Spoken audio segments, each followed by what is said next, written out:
नमस्कार। आज के इस विश्लेषण में आप सभी का स्वागत है। आज हम एक ऐसी धारणा को डिकोड करने वाले हैं जो हमारे रोजमर्रा की जिंदगी से जुड़ी है, लोकतंत्र। ये एक ऐसा विषय है जो किसी भी उस समाज की नींव होता है जो समानता और स्वतंत्रता में विश्वास रखता है।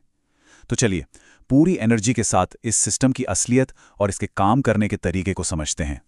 आज के इस एक्सप्लेनर को हमने 5 मुख्य हिस्सों में बांटा है। पहला, लोकतंत्र का मूल। दूसरा, इसकी मुख्य विशेषताएं और प्रकार। तीसरा, भारतीय लोकतांत्रिक गणराज्य। चौथा, इसके फायदे और नुकसान। और आखिर में पांचवा, इसका अंतिम महत्व। तो चलिए बढ़ते हैं पहले भाग की तरफ, लोकतंत्र का मूल यानी डिकोडिंग द मीनिंग। चलिए इसकी गहराई में चलते हैं। किसी भी सिस्टम को सही मायने में समझने के लिए उसकी भाषाई जड़ों को देखना बहुत जरूरी होता है। लोकतंत्र शब्द 2 शब्दों से मिलकर बना है। लोक जिसका मतलब है जनता और तंत्र जिसका मतलब है शासन। यानी सीधे शब्दों में कहें तो ये एक ऐसी शासन व्यवस्था है जहां देश की सत्ता किसी एक व्यक्ति के हाथ में नहीं बल्कि सीधे तौर पर जनता के हाथों में होती है। इस प्रणाली में चुनाव के जरिए उन प्रतिनिधियों को चुना जाता है जो पूरी जिम्मेदारी के साथ देश का शासन चलाते हैं। है ना दिलचस्प?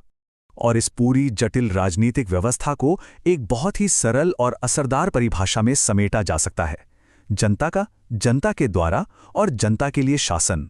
स्रोत सामग्री में दी गई ये पंक्ति दरअसल आज के इस पूरे विश्लेषण का मुख्य आधार है। ये बिल्कुल साफ कर देती है कि इस व्यवस्था के केंद्र में कोई और नहीं बल्कि केवल और केवल नागरिक मौजूद हैं। आइए अब आगे बढ़ते हैं भाग 2 की तरफ, मुख्य विशेषताएं और प्रकार यानी हाउ इट फंक्शंस। बुनियादी अर्थ समझने के बाद अब बारी है इस सिस्टम के इंटरनल मैकेनिक्स को समझने की। स्रोत के मुताबिक किसी भी लोकतंत्र को ठीक से चलाने के लिए कुछ खास पुर्जे होते हैं जो इस सिस्टम को चलाते हैं। सबसे पहले आती है जनता की भागीदारी, जहां वोट देने का अधिकार सबसे बड़ा हथियार है। फिर आते हैं नियमित, स्वतंत्र और निष्पक्ष चुनाव। इसके साथ ही समानता का अधिकार मिलता है, मतलब कानून की नजर में हर कोई बराबर है। अभिव्यक्ति की स्वतंत्रता, कानून का शासन और हाँ, बहुदलीय व्यवस्था, जहां अलग अलग पॉलिटिकल पार्टीज आपस में प्रतिस्पर्धा करती हैं। ये सारे तत्व जब मिलते हैं तब जाकर एक जीवंत और गतिशील प्रणाली बनती है। और ये बहुत ही शानदार तरीके से दर्शाता है कि ये व्यवस्था समय और भूगोल के हिसाब से कैसे विकसित हुई है। इसे हम मुख्य रूप से 2 तरीकों से देख सकते हैं। एक तरफ है प्रत्यक्ष लोकतंत्र, जहां नागरिक सीधे तौर पर शासन में हिस्सा लेते हैं।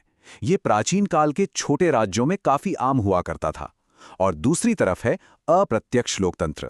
भारत जैसे आधुनिक और विशाल राष्ट्रों ने, जहां आबादी बहुत ज्यादा है, इसी प्रणाली को अपनाया है। यहां हम खुद शासन नहीं करते बल्कि अपने प्रतिनिधियों को चुनते हैं जो हमारी तरफ से निर्णय लेते हैं। अब आते हैं तीसरे भाग पर, भारतीय लोकतांत्रिक गणराज्य यानी डेमोक्रेसी इन एक्शन। अब अगर हम इन अमूर्त सिद्धांतों से बाहर निकलकर असल दुनिया की एक ठोस सच्चाई को देखें तो दुनिया के सबसे बड़े लोकतंत्र भारत का उदाहरण हमारे सामने आता है। यहाँ 18 सिर्फ कोई मामूली संख्या नहीं है। ये वो बेहद अहम आयु सीमा है जब भारत का एक नागरिक आधिकारिक तौर पर वोट देने की ताकत हासिल करता है।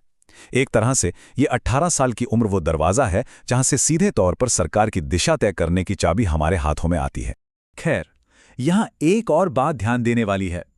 भारत सिर्फ एक लोकतंत्र नहीं है बल्कि एक लोकतांत्रिक गणराज्य है। यहाँ का सारा शासन एक बहुत ही सटीक और सुव्यवस्थित संविधान के दिशा निर्देशों पर चलता है। अब जरा सोचिए, इतने विशाल और विविध देश को चलाना कोई छोटा काम तो है नहीं। इसी वजह से यहाँ केंद्र और राज्य सरकारों के बीच एक बेहतरीन सहयोगात्मक प्रणाली काम करती है। ये दोहरी व्यवस्था इस बात को पक्का करती है कि पॉलिसीज राष्ट्रीय स्तर पर तो बने ही, पर लोकल लेवल पर भी उन्हें ठीक से लागू किया जा सके।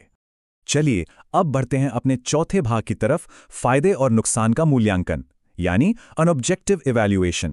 किसी भी सिस्टम को अगर गहराई से समझना है तो उसके हर पहलू को परखना पड़ता है। लेकिन इसके फायदे या नुकसान पर बात करने से पहले एक बहुत ही बड़ा सवाल खड़ा होता है, क्या ये सिस्टम पूरी तरह से दोष रहित है? क्या इसमें वाकई कोई कमी नहीं है? इस सवाल को ध्यान में रखना बहुत जरूरी है, क्योंकि हमारा स्रोत इसका एक बहुत ही संतुलित और प्रैक्टिकल जवाब देता है। अगर हम एक निष्पक्ष मूल्यांकन करें तो दोनों ही पक्ष उभर कर सामने आते हैं।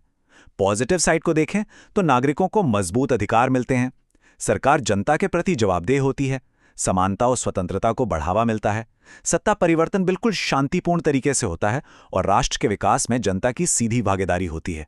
लेकिन दूसरी तरफ कुछ ऐसे नुकसान भी हैं जिन्हें नकारा नहीं जा सकता। जैसे फैसले लेने में बहुत ज़्यादा समय लगता है।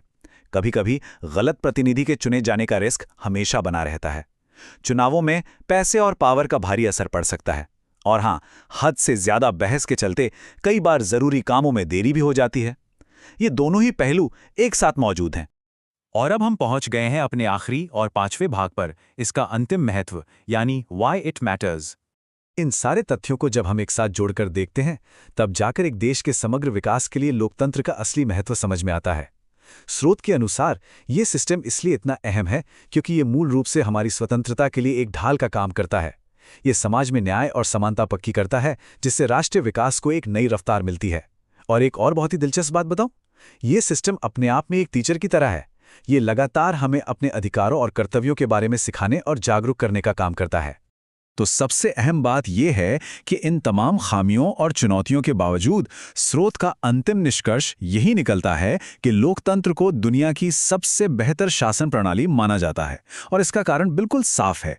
इसमें जनता की इच्छा को सर्वोपरि यानी सबसे ऊपर रखा जाता है। जन सशक्तिकरण और आम लोगों की भलाई का जो भाव इसमें है ना, वो इसके किसी भी ऑपरेशनल नुकसान पर भारी पड़ता है। इस पूरे विश्लेषण के आखिर में हमें एक सवाल पर जरूर विचार करना चाहिए। नागरिक होने के नाते हम अपने ही समुदायों में लोकतंत्र के नुकसान और इन खामियों को कम करने के लिए एक्टिव रूप से कैसे काम कर सकते हैं? क्योंकि एक व्यवस्था आखिरकार तभी बेहतर होती है जब उसके नागरिक जागरूक हों। नई चीज़ों को सीखने और समझने की इस उत्सुकता को हमेशा बनाए रखिएगा। अगले विश्लेषण में फिर मिलते हैं।